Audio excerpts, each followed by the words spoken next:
this is one of those rare days where I get a chance to sit down and think about a subject that's really intrigued me, but where I've not had a chance to write about it very much. And today it's writing about the Media City.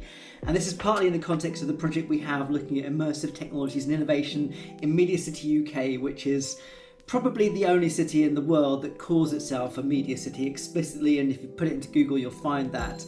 But lots of other places do call themselves media cities or have an aspiration to be a media city, whether that means bringing big companies that are working in the media industries closer to them, or to be part of that creative world of trying to create content for various media platforms. But at the heart of it is the subject of what makes a media city. And if you look in the literature, you can see lots of different bodies of work that speak to this idea, from thinking about the development and integration of electricity as being the beginnings of what made a city a media city, something that was very capable of being visible, present and alive in the context of electrification, and that was a huge component of what made the modern city. And then there were studies that looked at photography as a way of imagining the city, because of course if you are ever in a city, it's very hard to get a sense of the whole. If you walk around San Francisco, you can quite easily miss a huge range of the parts of the city that are very different from the big commercial side of things. So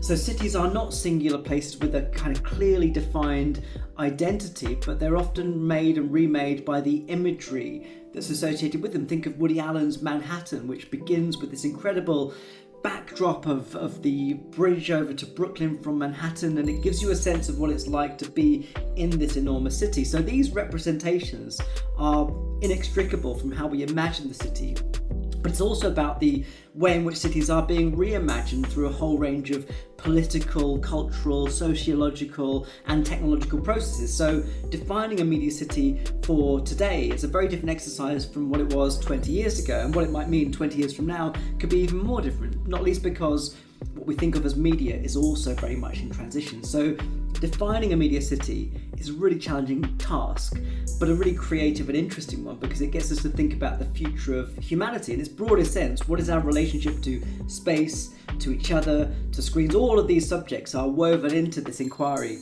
so it's going to take quite a while.